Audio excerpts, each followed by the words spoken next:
Hai, selamat datang di channel Nisael Amala. Mari belajar bersama. Hai, Assalamualaikum warahmatullahi wabarakatuh. Ketemu lagi dengan Nisael. Kali ini saya mau berbagi tentang materi mendongeng ya teman-teman. Jadi materi kali ini adalah menjadi pendidik yang inspiratif dalam membentuk karakter anak melalui mendongeng. Nah, untuk saat ini kita sebagai pendidik, sebagai orang tua, itu kan pasti pengen banget jadi seseorang yang dapat menginspirasi orang lain, terutama anak didik kita, anak-anak kita, seperti itu. Nah, salah satu caranya untuk menjadi pendidik inspiratif itu adalah kita belajar mendongeng. Teknik mendongeng untuk membentuk karakter anak itu seperti apa. Oke, pertama-tama kita bahas dulu tentang pendidik inspiratif.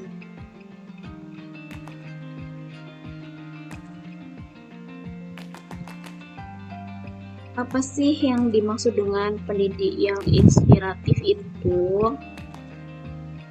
Siapa itu pendidik inspiratif? Teman-teman coba pahami apakah saat ini sudah menjadi pendidik yang inspiratif atau belum ya?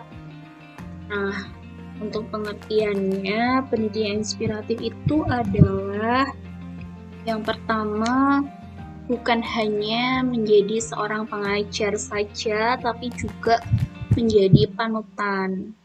Jadi ketika di sekolah, kita memberikan contoh yang baik, kita memberikan pemandangan yang dapat ditiru oleh anak, tingkah laku kita, kemudian bahasa kita, tutur kata, perbuatan, itu semua direkam oleh anak dan akan ditiru oleh mereka.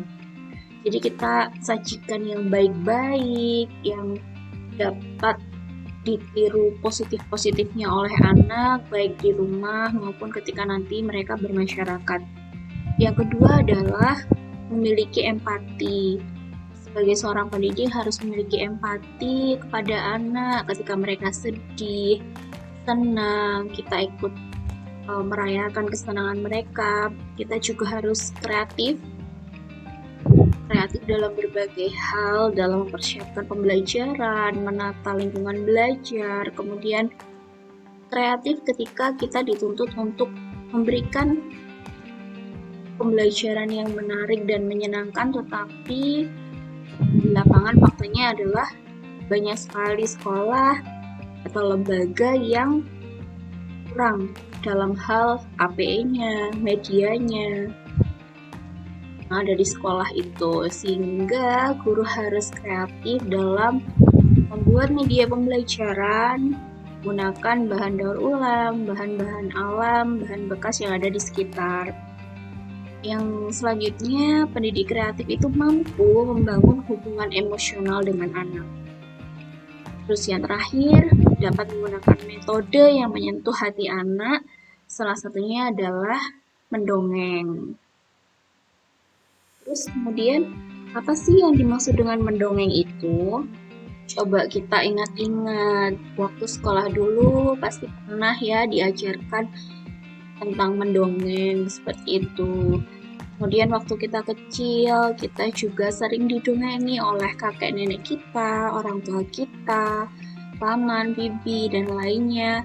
Itu sampai sekarang pasti terekam, teringat jelas apa yang didongengi oleh mereka itu saat kita mau tidur, kemudian saat kita bermain bersama teman, seperti itu.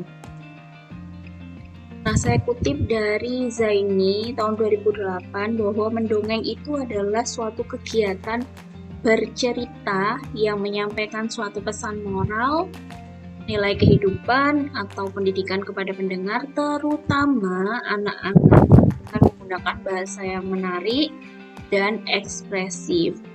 Kita garis bawahi menyampaikan suatu pesan moral, nilai kehidupan, atau pendidikan kepada pendengar, terutama anak-anak.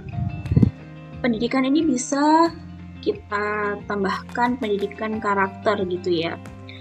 Anak-anak sekarang karakternya itu perlu untuk kita bentuk menjadi pribadi yang lebih baik, karena tantangan mereka adalah ya digital yang semakin maju, semakin kurang terarah kalau menurut saya. Nah, untuk anak usia dini, anak usia sekolah dasar itu juga berbeda teman-teman untuk dongengnya. Kita harus menyesuaikan dengan usia mereka. Ceritanya kalau untuk anak usia dini itu usahakan jangan yang terlalu berat, kemudian hindari cerita-cerita yang isinya negatif, mencuri, kemudian tentang kegiatan orang dewasa seperti percintaan, perselingkuhan, pembunuhan, dan lainnya. Itu kita hindari dongeng atau legenda yang seperti itu. Kita berikan cerita yang sesuai dengan usia anak. Selanjutnya, mengapa sih kita harus memilih mendongeng itu? Yang pertama, mendongeng dapat menstimulasi imajinasi dan daya pikir anak. Anak akan membayangkan hal-hal yang disampaikan oleh pendongeng. Yang kedua, meningkatkan kosakata dan kemampuan berbahasa. Setelah kita sebagai guru, sebagai orang tua, itu kita mendongeng, kemudian kita berikan kepada anak kesempatan untuk menceritakan kembali, mendongengkan kembali apa yang sudah kita sampaikan dengan kosakata baru. Kemampuan bahasa mereka juga akan meningkat di situ. Yang ketiga adalah dongeng memberikan pelajaran moral secara halus dan menyenangkan. Jadi, dikemas dengan dongeng yang menarik, dengan gambar, dengan media, alat peraga, dan lainnya. Anak itu tanpa sengaja mereka dengan bermain seperti itu mereka mendapatkan pelajaran berharga, pelajaran moral di situ. Nilai karakter apa saja yang dapat ditumbuhkan melalui mendongeng? Yang pertama adalah jujur dan tanggung jawab. Itu bisa kita lihat dari kisah hewan atau tokoh-tokoh legendaris. Yang kedua adalah peduli dan empati. Itu biasanya kita dapatkan dari dongeng persahabatan, kisah nabi, kisah-kisah tentang di kerajaan dan lainnya itu bisa. Terus yang ketiga adalah karakter disiplin dan kerja keras. Ini ada di kisah petani, kemudian semut dan belalang. Mungkin teman-teman pernah mendengar ataupun melihat video, mendengarkan dongeng tentang semut dan belalang. Ketika musim kemarau tiba, belalang itu bersenang-senang, bermalas-malasan, kemudian dia melihat dan bertemu semut yang berbaris rapi, mempersiapkan akomodasi, mempersiapkan makanan yang akan mereka gunakan ketika musim hujan tiba, yang nantinya akan banjir. Sehingga mereka memiliki persediaan yang banyak dan tidak perlu bingung untuk mencari makanan lagi. Nah, si belalang hanya bermalas-malasan, tetapi ketika si hujan datang, banjir, belalang pun meminta tolong kepada semut agar dia dapat ikut makan, ikut merasakan apa yang sudah semut usahakan. Yang terakhir adalah karakter keberanian dan percaya diri. Tentang pahlawan kecil, teman-teman nanti bisa cari tentang judul tersebut. Berikut beberapa contoh tabel dongeng dan nilai karakter yang ada. Yang pertama adalah Kancil dan Buaya, ini tentang kecerdikan, keberanian. Semut belalang ini tadi tentang kerja keras, tanggung jawab. Kura-kura dan kelinci, itu nilai karakternya ketekunan, tidak sombong, masih banyak lagi. Nah, untuk tokoh kancil dan buaya. Biasanya kalau kita dengar ya, ini dongeng masa kecil saya itu tentang kancil yang cerdik, tapi dia itu ada unsur kebohongan di situ. Dia membohongi buaya, terus ada juga yang kancil dari timun. Itu menurut saya dongeng yang seperti itu terdapat unsur negatif. Jadi hindari kita memberikan dongeng kepada anak-anak yang ada unsur negatifnya itu. Cari aja, masih banyak dongeng-dongeng yang memiliki unsur positif. Kemudian teknik mendongeng yang efektif itu, yang pertama adalah gunakan intonasi suara yang menarik. Kita dapat mengubah suara 1, suara 2 sesuai dengan karakternya. Misalkan suaranya gajah dan suara semut. Yang suara semut kita bikin kecil, yang suara gajah kita bikin lebih besar, lebih berwibawa. Jadi kita harus berlatih untuk membagi suara kita sesuai dengan tokohnya. Yang kedua, gunakan alat bantu atau media seperti boneka tangan, gambar, pulsar, video, dan lainnya. Libatkan anak untuk dapat tanya jawab, berekspresi, dan melakukan gerakan tangan. Yang terakhir adalah ceritakan dengan hati, sehingga apa yang kita sampaikan dapat mudah dimengerti oleh anak-anak dan juga mereka mendapatkan feel-nya gitu. Media untuk mendongeng itu ada banyak sekali teman-teman. Yang pertama adalah media boneka tangan. Ini foto atau gambarnya saya ambil dari internet ya. Yang pertama, boneka tangan itu bisa dari kain flanel, kain perca, berbentuk seperti hewan ya untuk cerita fabel. Kemudian animasi juga bisa, ataupun misalkan tokoh-tokoh keluarga, ada ayah, ibu, anak, kakek, nenek, kakak, adik. Itu juga yang profesi, tema profesi, tentara, polisi, dokter, koki, dan lainnya. Boneka tangan itu membantu menghidupkan karakter dalam cerita, meningkatkan fokus dan ketertarikan anak.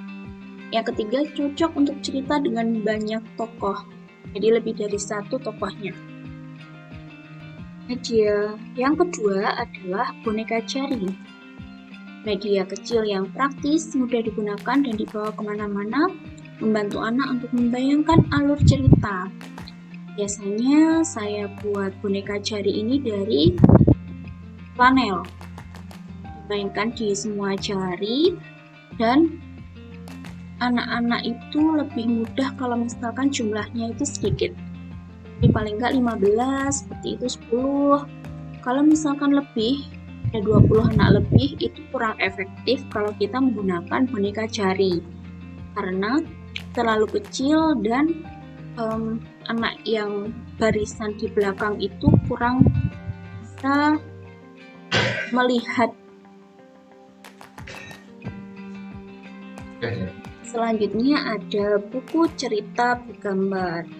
Ini juga saya ambil dari internet untuk gambarnya ya. Cerita bergambar itu memvisualisasikan karakter dan latar belakang sehingga membantu anak untuk memahami cerita yang kita berikan. Bisa dibacakan langsung sambil menunjuk gambar. Kemudian guru bisa berkeliling ke seluruh kelas sehingga anak itu dapat tanpa dan melihat gambar yang ada di buku cerita. Bisa dengan kisah binatang, kemudian ragam Indonesia, kisah nabi, dan lainnya. Ada juga cerita yang bisa kita berikan dengan berbahasa daerah, teman-teman. Saya memakai website dari Let's Read Asia. Ini ada beberapa yang sudah pernah saya read aloud di akun YouTube saya. Teman-teman nanti bisa melihat ya atau mendengarkan yang saya bacakan yang berbahasa Jawa. Ketika teman-teman pakai di website Let's Read Asia itu ada beberapa bahasa yang bisa kita gunakan dalam menceritakan dongeng atau cerita bergambar yang ada di website ini, seperti bahasa Indonesia, bahasa Inggris, dan bahasa lainnya di seluruh dunia. Kemudian untuk bahasa daerah di Indonesia itu ada Minangkabau, Jawa, Sunda, Bali, dan juga Batak Toba. Semoga nanti lebih banyak penerjemah untuk bahasa yang lain seperti Madura, kemudian bahasa Banjar dan lainnya, sehingga tidak hanya anak-anak di daerah Jawa, Minangkabau, Sunda, Bali, dan Batak saja yang dapat menerima ini, tapi juga anak-anak yang memiliki bahasa daerah lainnya.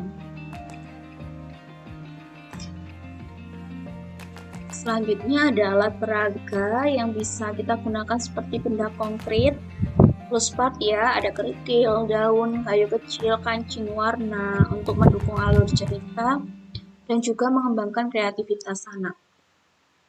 Plus part itu bisa kita gunakan, contohnya kita membuat boneka dari pelepah pisang yang dikasih rambut dengan bisa rambut jagung atau rambut dari daun pisang dan lainnya, itu bisa kita gunakan untuk bercerita. Atau kita menggunakan alat peraga, misalkan anak diajak untuk mendongeng cerita kuda lumping ataupun pelepah pisang itu bisa dibentuk menjadi bentuk senjata ya, seperti senapan, seperti itu juga bisa. Kalau dari contoh yang saya ambil dari Google ini, ada yang berbentuk wayang fabel, ada yang seperti diorama, kemudian ada berbentuk pop-up book atau buku pop-up. Ini juga bisa membuat anak lebih tertarik terhadap dongeng yang kita berikan. Media mendongeng yang lainnya ada papan flanel, kemudian wayang kertas atau wayang bayangan, audio cerita atau rekaman dongeng. Yang ke-8 adalah video atau animasi cerita yang disuguhkan berupa gambar bergerak. Kita manfaatkan juga proyektor untuk cerita bergambar, dan juga kita mengajak anak untuk bermain drama atau bermain peran setelah mendengarkan cerita dongeng dari guru. Lingkungan yang mendukung untuk mendongeng itu ada beberapa, yang saya rangkum adalah ada 3. Yang pertama itu sudut dongeng di kelas. Buatlah sudut baca, pojok baca, sudut dongeng di pojok kelas sehingga anak itu dapat nyaman dalam mendengarkan dongeng. Di sana tersedia berbagai buku bacaan, kemudian alat peraga seperti boneka tangan, boneka jari, ataupun boneka-boneka yang lainnya yang bisa dimainkan oleh anak untuk mempraktekkan dongeng. Yang kedua adalah waktu rutin untuk mendongeng. Itu biasakan setiap hari itu ada waktu khusus untuk mendongeng dan dilakukan secara kontinu. Yang pertama bisa di pagi hari ketika memberikan inspirasi awal kepada anak sesuai tema, atau kita jadwalkan di akhir saat recalling, itu juga bisa. Yang penting rutin dan dapat memfasilitasi anak untuk mendengarkan dongeng-dongeng dengan pesan moral yang baik. Yang ketiga, libatkan orang tua dalam setiap dongeng. Orang tua dan guru bekerja sama untuk memberikan dongeng yang terbaik kepada anak. Orang tua tugasnya di rumah adalah memberikan dongeng sesaat bermain bersama anak, ataupun lebih bagus juga ketika malam sebelum tidur kita mengadakan pillow talk, kemudian mendongeng ya, bisa bergantian antara ayah dan ibu memberikan dongeng yang positif, sehingga nanti di alam bawah sadar anak ketika tidur mereka misalkan bermimpi itu bermimpi yang baik-baik ya. Kalau kita berikan dongeng yang negatif, nanti dapat terserap ke dalam pikiran anak dan memberikan yang buruk kalau misalkan dongeng yang kita berikan itu negatif. Jadi ambil yang positif-positif aja. Misalkan di rumah tidak mempunyai buku cerita, bisa menggunakan e-book atau kita bisa cari di Google cerita-cerita yang dapat kita berikan kepada anak. Kemudian peran pendidik dalam mendongeng itu ada 3. Yang pertama sebagai fasilitator, bukan hanya sebagai penceramah. Jadi kita sebagai fasilitator yang menyalurkan materi atau pesan moral dalam isi dongeng kepada audiens, yaitu anak-anak. Yang kedua, memberikan ruang eksplorasi setelah cerita, agar anak-anak dapat menggali lebih dalam tentang tema yang diberikan. Bisa dengan menggambar sesuai cerita, bermain peran setelah mereka mendengarkan dongeng, mereka kita ajak untuk bermain peran sesuai tokoh-tokoh yang ada dalam isi dongeng tersebut. Yang ketiga, menyesuaikan cerita dengan perkembangan usia anak. Seperti yang saya sampaikan tadi, jangan sampai anak mendengar cerita-cerita tentang orang dewasa di dongeng yang mereka dengar. Dampak positif dari mendongeng ada 3. Yang pertama adalah anak lebih mudah menyerap nilai-nilai baik yang disampaikan. Yang kedua, terbentuknya ikatan emosional antara guru dan anak. Yang ketiga adalah anak menjadi lebih ekspresif dan komunikatif. Terakhir, saya ada kutipan dari Maya Angelou, yakni anak-anak mungkin lupa apa yang kita ajarkan, tetapi mereka selalu mengingat bagaimana kita membuat mereka merasa. Jadi, ketika kita memberikan dongeng dari hati, kita mempersiapkan berbagai media yang menarik, itu membuat mereka tidak akan lupa dan merasakan kenangan itu ketika mereka nanti dewasa. Baik, itu saja yang dapat saya sampaikan tentang materi mendongeng ini. Semoga dapat dipahami oleh teman-teman semua. Jika ada yang mau ditanyakan, teman-teman bisa share atau bertanya di kolom komentar. Nanti akan saya jawab sesuai dengan apa yang saya ketahui. Terima kasih. Assalamualaikum warahmatullahi wabarakatuh.